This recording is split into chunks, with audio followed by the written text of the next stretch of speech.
Reverend Imam Rami al-Farouk here. However, that terrible day changed everything. Faith, family, and community were all that left. To clarify, I must take you back to my 67th birthday. They diagnosed me with stage 4 pancreatic cancer.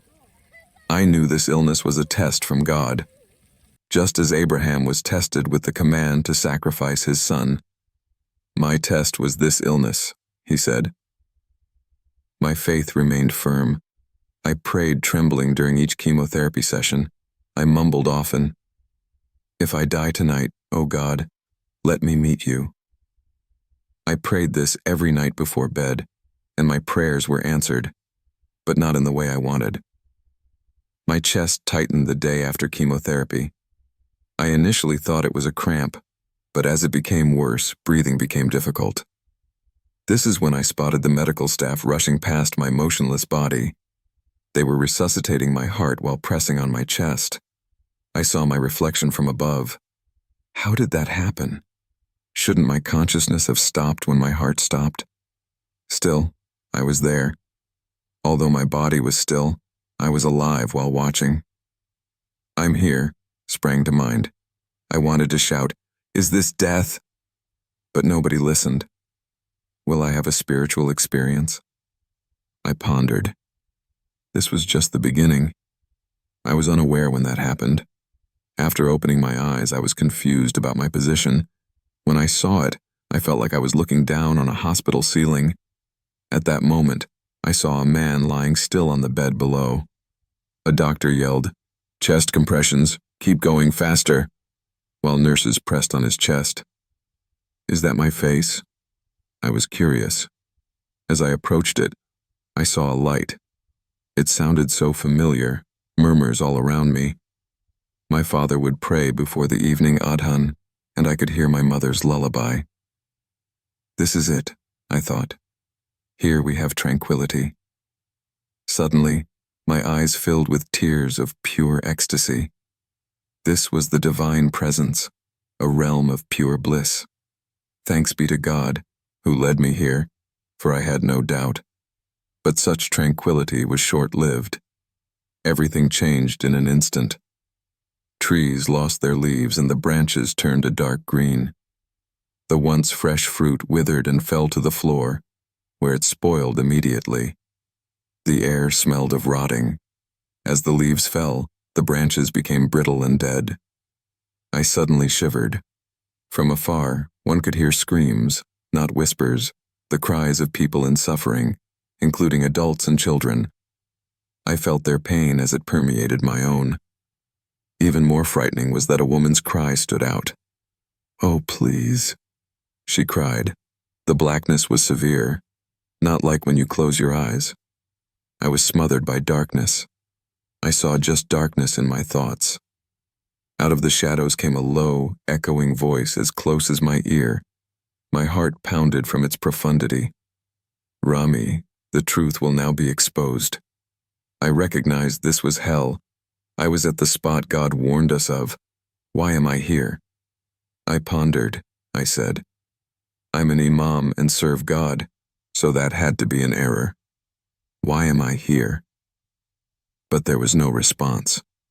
There was a throne on a pedestal in front of me. Someone had taken a seat on it.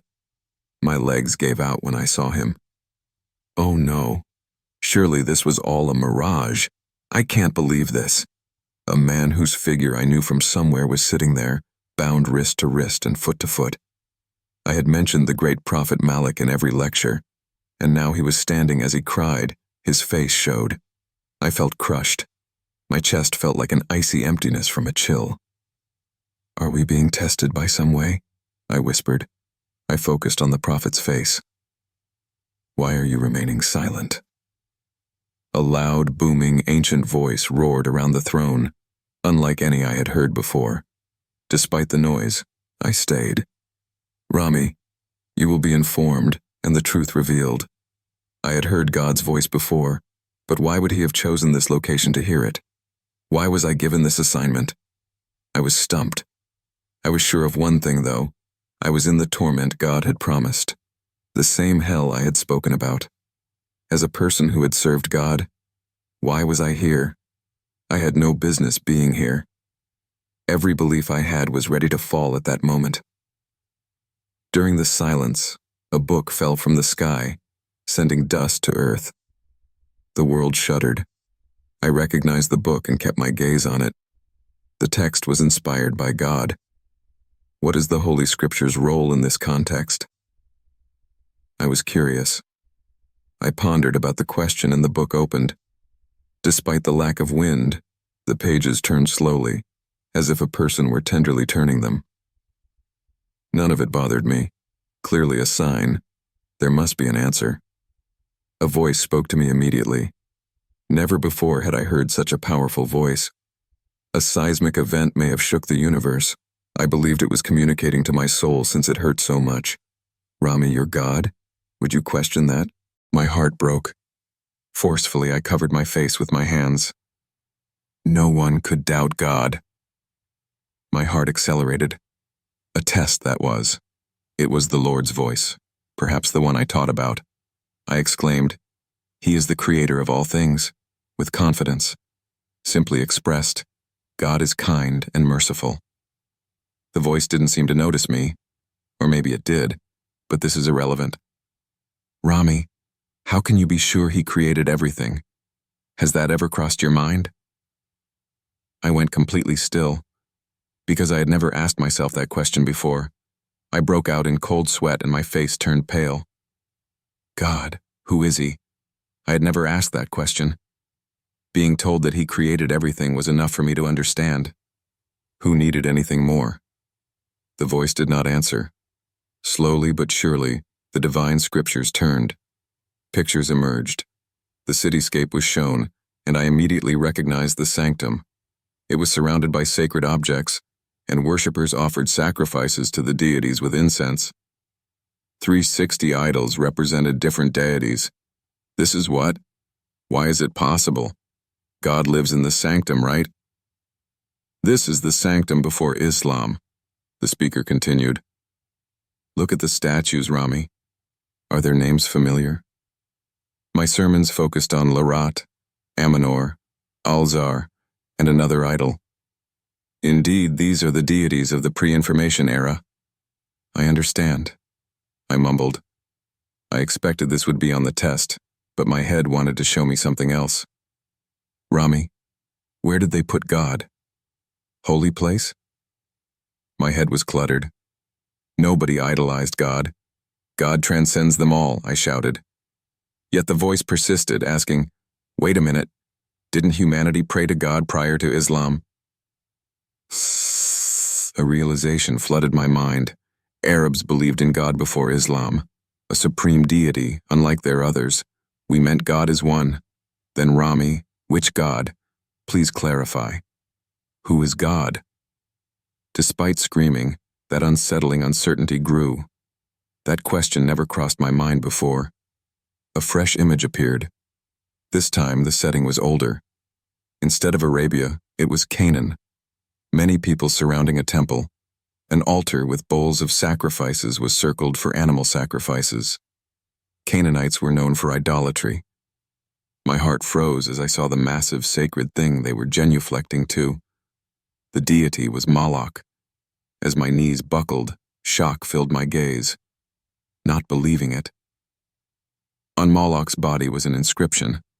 The script resembled Arabic. Outspoken words arose. I knew that old Hebrew term for God. How could something be feasible here? The voice mumbled, approaching. Rami, you've never thought that the Arabs called God BL. I was suddenly enveloped by a powerful gust of wind.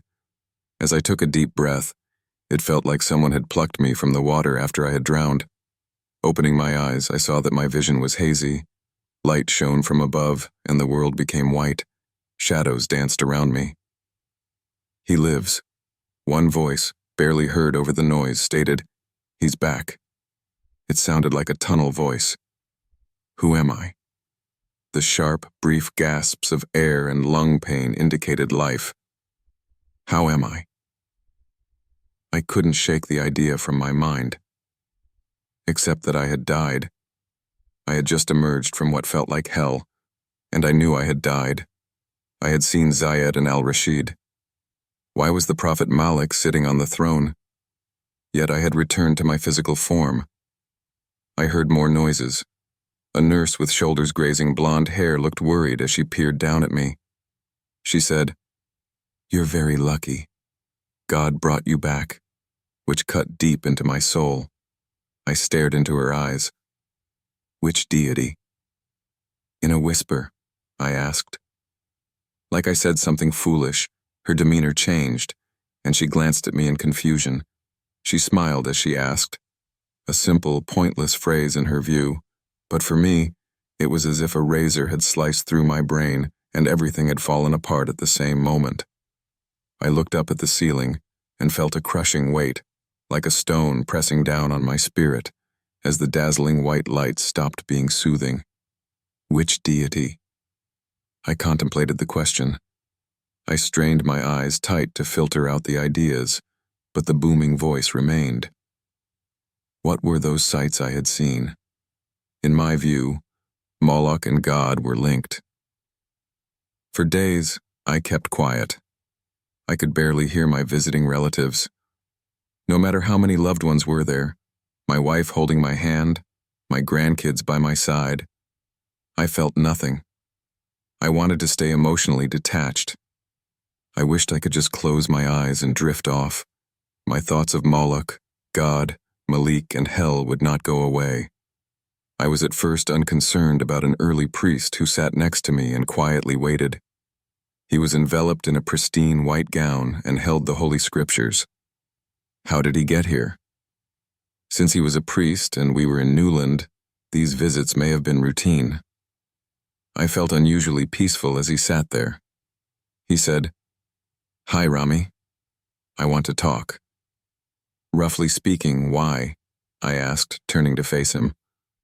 I sounded frenzied and raspy like a man who had just escaped hell. The priest smiled invitingly. He gently looked at me and murmured, "Yes, with you." He placed the Bible on his lap. "It attracted your eye, right?" He knew, and my heart froze. Though I shouldn't, I wanted to tell him everything. What would happen if I did? "How are you aware of what I observed?" I asked as we locked eyes. Head tilted, I looked up at the ceiling. My eyes filled with tears. It was overwhelming and indefinable. That burden increased as I remained silent. "I witnessed hell," I mumbled. Nodding expressed priest approval. He said yes, quietly. I stutteringly said, "And there was a throne, and someone was sitting there, but he wasn't supposed to be there." I cried. The priest said nothing. He listened without judgment. "I want to know. Can you tell me who it was?" "It was Malik," I said, my hands covering my face. "He was present, although his presence was not authorized." My chest felt heavier with each syllable I said. "Christos, huh? I want to know." He deepened his breath. I looked at him with open eyelashes. "Christos?" Christos wasn't present. Among the beheaded, he didn't belong. Why wasn't he? I'd never pondered that before. After all, Christos was the Redeemer, wasn't he? However, this meeting made me wondering about Christos's whereabouts. The priest reverently opened the sacred writings. "I am the way, the truth, and the life. No one comes to the Father except through me," he read calmly from John 14:6. This scripture was familiar, but it hit me hard. "I am the way, the truth, and the life," kept playing in my head. The priest placed his hand on my shoulder and said, "Rami, I want you to know that I don't want you to lose you, so God brought you back." That affected me profoundly. My thoughts were like a fight. Something had shifted inside of me. Was it false? I tried to sleep every night, but that question kept emerging. That night, everything changed. In my dream, I saw that throne again, But this time it was the Prophet Malik who sat on it. He was free of his shackles, and his once tearful gaze was now fixed on me. He slowly got to his feet. As he approached me, a part of me crumbled. "Explore for the truth," he said, sounding distinct this time. I awoke with a surprise and cried. "Oh God, what is the truth?" I cried on my pillow. "We can find the truth how?" I was determined to find out what happened that morning when it was light. I chose to visit Father Michael that day. He carefully opened the sacred scriptures. "Rami, what is it that you're seeking?" "I want to know," he asked. "The truth," I said. "Please tell me, Michael." Michael quoted John 14:6. "I am the way, the truth, and the life. No one comes to the Father except through me." These words sank into my spirit and will never be forgotten. I don't know who Christos was. I needed to ask myself that question today, even though I had never asked it before. I dreamed again that night, but this time a single light stood on the throne instead of a human. A man in white robes materialized from that light. I already knew him. "Do not be afraid," he said. Those two words made me jump up. I asked Father Michael the next morning, "Will Christos welcome me?" Michael smiled. "Rami, he has been patiently waiting for you." "Grandpa, what's that?" My grandson Yasser asked in shock when he saw me holding the Holy Scriptures. My daughter entered and looked at me with anger. "Is that a sacred text?" "Rami, what does being an imam mean?" My daughter shivered and exclaimed, "I am no longer an imam." "You're humiliating us," she cried, grasping Yasser's hand as she left. Everything in my family, my kids, my grandkids, and my parents, jailed on me. My community turned its back on me, and I was kicked out of the mosque. They no longer recognized the color. Since I was no longer alone, the feeling of isolation had no power over me. "Rami, your baptism is today," Father Michael said as we entered the chapel a few days later. I felt calm and confident in my choice for the first time. The throne, the nightmares, and the chains that bound me seemed to slip away as the water rushed over my head. I felt warm tears instead of cold ones. After years of praying to God, Christos answered me, "You have found me," and that sentence changed Rami. When I became a regular guy, I stopped being an imam, but I felt like I was living it for the first time. My healer was obvious, but the doctors couldn't understand. First thing in the morning, I get down on my knees and pray. Then I open the Holy Scriptures. "Thank you for waiting for me, Christos," I say now. But before that, my speech was different. "I appreciate you locating me. I didn't have nightmares when I first woke up one morning. I didn't see a throne, hell, cold, or chains in my dreams. I felt alive as I found refuge in Christos' embrace. I am that which leads to life, truth, path, and all.